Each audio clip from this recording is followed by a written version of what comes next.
Hi everyone, today we're going to discuss the OLS method for LVR, and it stands for the least squares method for locally weighted regression that we were talking about, and today we're going to discuss the best method of fitting such a model so it can work very fast, and it's the reason why the model is great. To be honest, from my perspective, we discussed such a method when we were talking about the linear regression, and the technique is basically the same.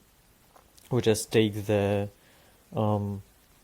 cost function in terms of matrices, take the derivative of them and solve an equation. So we do just the same thing, but here comes the weight function, the weighting function, and it's also applied here. So here's how we do that. We basically state our cost function thing. It's the same thing as was in linear regression, but in the middle we have this this diagonal matrix of weights, just to multiply each, let's say, the difference of targets by its weight. So we have a certain point and we have its weight, and we want to multiply all of the values by the weights, but how they actually matter and why, and do they actually matter, to be honest.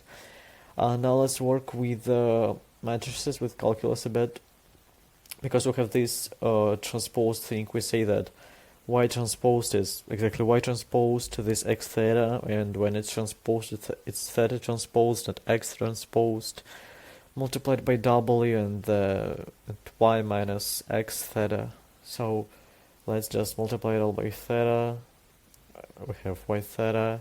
Let's just multiply it all by w. So we have y transposed w minus theta transposed x transposed w multiplied by y minus x theta. Let's get rid of braces and open them.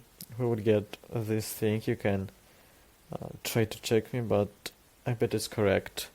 And here is an important thing that we need to mention. Firstly, we need to understand that this is a number, and this is a number, this is a number, this is a number, and this is a number. They may be different, maybe the same, but two of them are exactly the same, and I think you probably understand what things I'm actually talking about. Because let's take a matrix which has just one element, and let's transpose it. We would get the same matrix, so we don't care whether the number is transposed or not. So this thing, as you may notice, is just this thing but transposed. So theta transposed x transposed w, and w transposed is equal to w because it's a diagonal matrix, and y. And when we transpose it, we would probably get y transposed w x theta, which we exactly have here. So let's say that this is just minus 2 theta transposed x transposed w transposed, but since it's equal to w, just w multiplied by y. We have taken the first thing, the second thing for our ultimate equation, because we want to take a derivative, and to take a derivative we want to get the easiest thing to get a derivative from, so we use theta transposed. Moving further, we just take the derivative, the partial derivative to be exact, from parameters from theta. So as you may see, I've painted different things and their derivatives with different colors. So here, as you may see, we have I'm sorry. Here, as you may see, we have this thing, and it's set to 0 because it doesn't contain theta transposed.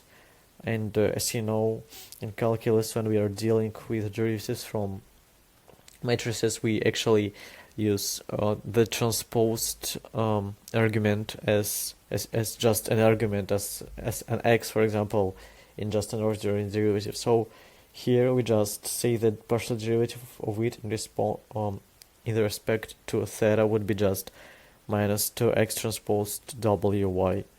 Whereas in this situation it's a bit more complicated, but you may notice that there's theta transposed here and just theta here. And let's firstly notice that this thing and this thing, when it's transposed, are the same. So we don't care about whether it's transposed or not.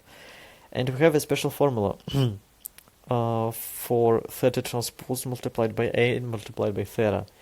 The derivative of it would be a plus a transpose multiplied by theta. And as we know that this thing and this thing transposed are the same, we can state it as 2x transposed w x and theta. Let's say that partial derivative is equal to 0 to find the local minimum of the function. Just solve an ordinary equation. I think you would probably be able to do that by yourselves.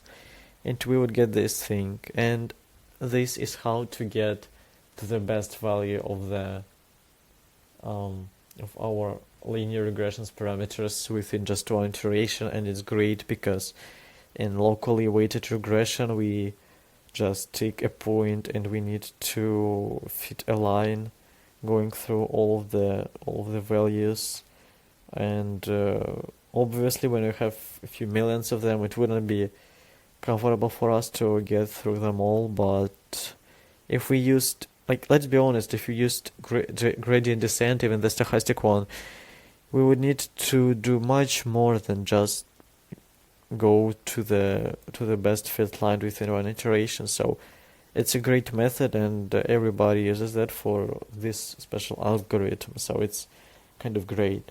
And in the next lesson, I'm gonna be talking about the thing that's particularly interesting for me, how the Gaussian distribution, how the normal distribution works with linear regression. Something about probabilities. I mean, something about the these possibilities matter, let's call it like that. We're gonna discuss it, and I think again a bit more about probabilities. That's an interesting thing for me, and we would also be talking about the next module about logistic regression, like everything about it. So thanks for watching. I hope you all liked that. So goodbye.